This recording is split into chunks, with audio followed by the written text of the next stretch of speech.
Shad, do some pull-ups. Yeah. And they'll put me on there as a kid, and I would just be doing pull-ups, 1, 2, as a 2, 3-year-old kid, and they'll put me on the top of the door, and I'll do pull-ups there, but they'll kind of guide me. My family used to show me off, like, show your biceps, and I used to be in there just showing my biceps to family members.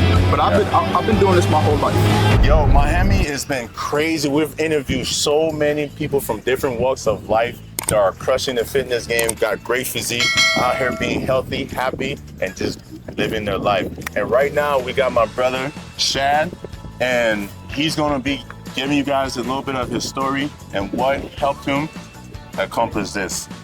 All right, so introduce yourself, bro. Where you from? Yes, sir. So I always tell people I'm from heaven, but I was born in Brooklyn. So you're from the East Coast? Brooklyn, New York. Brooklyn, New York. Born in Brooklyn, moved to Florida at a young age, around 4 years old, and been here ever since. So you live here now? Yes, sir. In Miami. I've been in Miami. Yeah. How old are you now? 30 years old. 30. 30 years old. Congratulations. Bro. Thank you, man. That's a great number, man. It's a blessing. That's a great number. So from 4, you moved to Miami. How did that alter your development living out here in Miami? Definitely. So initially I moved to Fort Lauderdale. Okay. So Fort Lauderdale, Florida, Sunrise. And then from Sunrise, I moved up to West Palm Beach, Port St. Lucie. And then got blessed to play college football in West Virginia, Missouri. Wow. But definitely changed my perspective because it's warm all year round. Mm-hmm. You know what I'm saying? So for fitness, we could be outside all the time. No excuses. You know what I'm saying? It's not like it's cold. I don't have no excuse to stay inside or say it's not a day to work out. I was always outside, always running around, and always chasing the dream of just being great. You know what I'm saying? So you played college basketball, college football. Yes, sir. How was that process, like making it to the college? Because that's difficult. Not a lot of people can say they've made it that far. Yeah. Even for me, like I used to play basketball a little bit. Didn't make it in college though. I know, man. Damn. So like you would dunk on some shit, man. Yeah, but you know, I have the athleticism and the genetics, but the coordination was terrible. And I'll tell you that myself. But don't ask me that in high school though. I'd be like, yeah, and the ball's over there. For sure. But so, what level would you say you have to go to be able to achieve that height of college football? Definitely. So I would say it's all mental, bro. Mm. You know, once you make a certain decision that you want to be greater, you got to sacrifice. You know what I mean? You have to put the time in, the work in, and really have the faith. Because faith without works is nothing. But if you don't believe in yourself, who else is going to? You know what I'm saying? No one. So it's almost like a knowing. Like I know I'm going to get there. And I always had that. I was blessed to be able to just have that confidence in myself. And then also put the work in. Like when other people would leave and go home, man, I'm still putting the extra hours in. Yeah. Showing up early, leaving late. You know what I'm saying? Studying film at home, picking somebody that I really like and modeling my game after. Wow. That's Absolutely, crazy, man. bro. It's I would watch film for hours, man, on the best. It's almost like he's been watching the channel, man. This is crazy because that's what I tell you guys. Nobody's gonna believe in you until you have proof. Stop expecting your family member, your cousin, your baby, all of that. No one cares about your dream until it's been done and you can show proof, right? And then now as a person, you have moral obligation to reach back out and help your people that are around you, even though, you know, sometimes they might not support you in the process. But that's where being a higher elevated person, that's where it comes from, all right?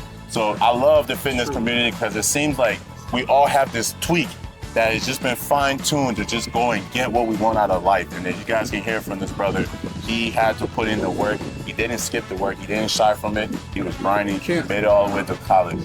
So your fitness journey, how long have that been, if you can quantify it? Man, it's a funny story because my grandfather, and you know, he's in heaven now. I love my grandfather. Rest in peace. I used to be 2 to 3 years old, right? Mm-hmm. And they would put me on the oven.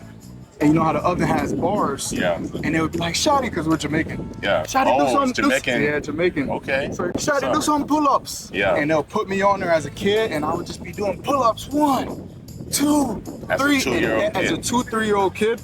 And they'll put me on the top of the door, and I'll do pull-ups there, but they'll kind of guide me to keep me safe. But I've been doing this my whole life. Yeah. You know what I'm saying? Like my family used to show me off, like, show your biceps. And I used to be in there just showing my biceps to family members or family friends. But basically, this is a lifelong journey. I always say this like a purpose. Yeah. You know what I'm saying? It's like almost like I was sent here to help and inspire people to be physically fit. Yeah. And I really truly feel conviction because people need it, man. Yeah. Whether they're out there every day or they're taking a little bit by a little bit, health is wealth, man. Yeah. So I feel like I've been doing this my entire life. Wow, that's crazy, man. So it starts from an early age, guys.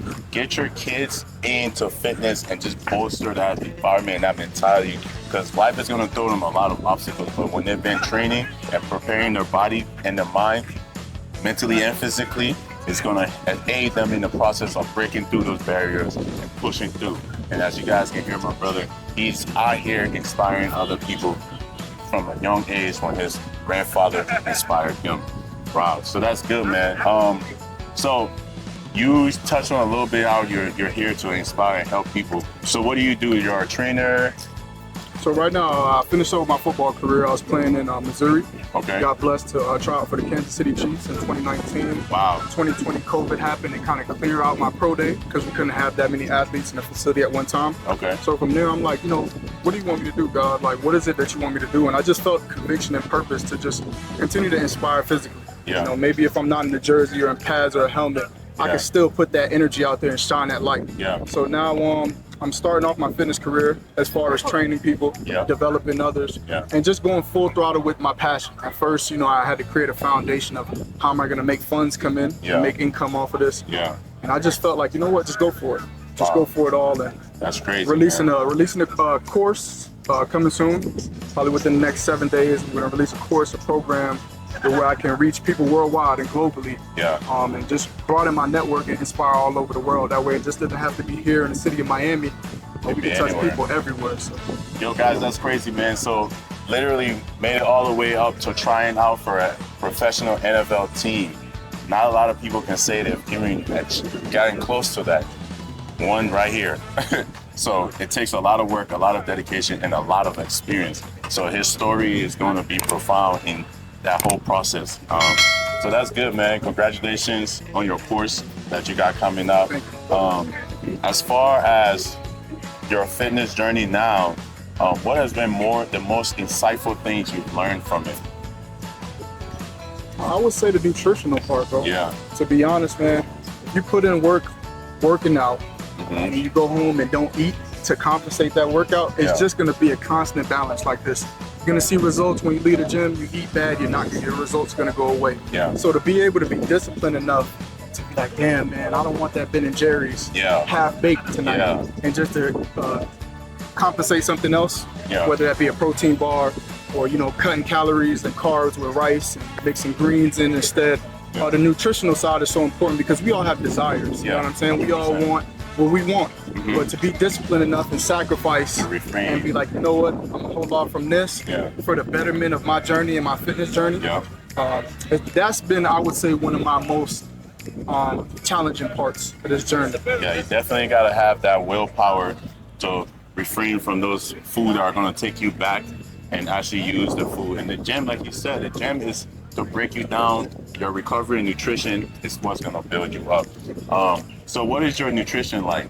If you can summarize it for us. Definitely. So I try to stay away from red meats. Obviously, I don't eat swine. Try to go towards fish.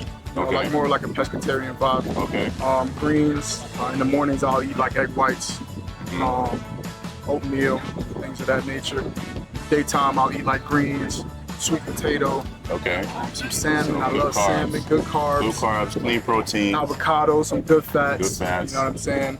Any type of fish. I love chicken wings. You know what I'm saying? But that's something I'm trying to get away from. I don't judge anybody that eats anything. Do what you got to do. But definitely high protein and low carb diet, just so I can bulk out nice. To really see the muscle. But I'm still learning. You know what I'm saying? I'm a student to the game. I'm always teachable and coachable. So all I know is that I know nothing at all. I'm still learning. But yeah, that's been my journey as far as nutrition.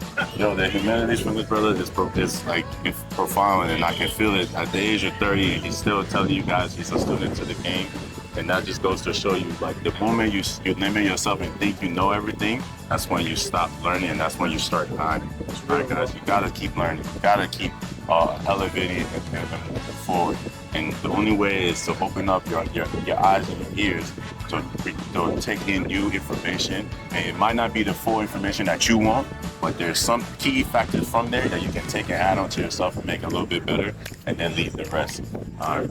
So go back to that kid that you was, right? What would you say to yourself to keep going through your journey to make it all the way to like the NFL tryout, what lesson would you tell yourself now that you know that you didn't know back then? It's a great question, bro. Because that one hits the heart because it's like I only look back, pause to reconnect the dots. You know what I'm saying? And in my life, I realized that just some of my habits, you know what I'm saying? Just being more disciplined instead of, going out and partying sometimes. Just stay locked in. Yeah. Just stay focused. It's like the mentality of just, it gets greater later. You Yeah. know what I'm saying? Yeah. Some of the decisions I made as far as, indulging in certain things. Yeah. I would have rather, drinking more water than more Henny. Yeah. You know what I'm saying? And not to say it's anything wrong with that, but I feel like anything is possible. Hey, man, but I'm grateful for everything that I've learned along the way. Yeah. And I'm blessed. You know what I'm saying? I'm blessed. I have life each and every day. But definitely to a younger person out there, just stay focused. You know what I'm saying? Just have that mentality of just getting to your goal and appreciating the small wins, the one by one by one by one. Just stack it up, and you'll see that greatness just be a part of you, and it won't just be little spurts of greatness. It'll just become who you are.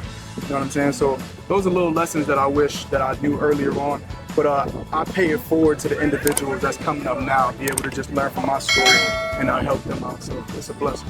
Yo, that's amazing, guys. I don't think if you didn't pick up what he just said something amazing. Listen, when you start this journey in the beginning stage, you guys all have your mentor, your role model. You're gonna be looking at, you're gonna be thinking like, damn, it's gonna take me years. But what he just said is appreciate the little wins, because that's gonna stack. It's gonna compound. And one day you're gonna wake up in this physique and be like, yo, what happened? But it's the fact that you took time to count those little wins and get that motivation and that discipline to keep moving forward. And that's what's gonna lead you to the end goal. It's about the journey, not the destination. Fall in love with walking and not standing still, because that's what happens when you reach that end goal, guys. All right. It's been a blessing. It's been a pleasure talking to these brothers.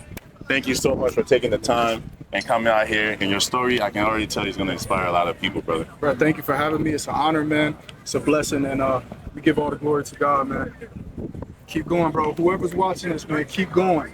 Whatever you're dealing with, whatever you're facing, keep going. Just trust the process, and importantly, love the grind. Fall in love with the grind.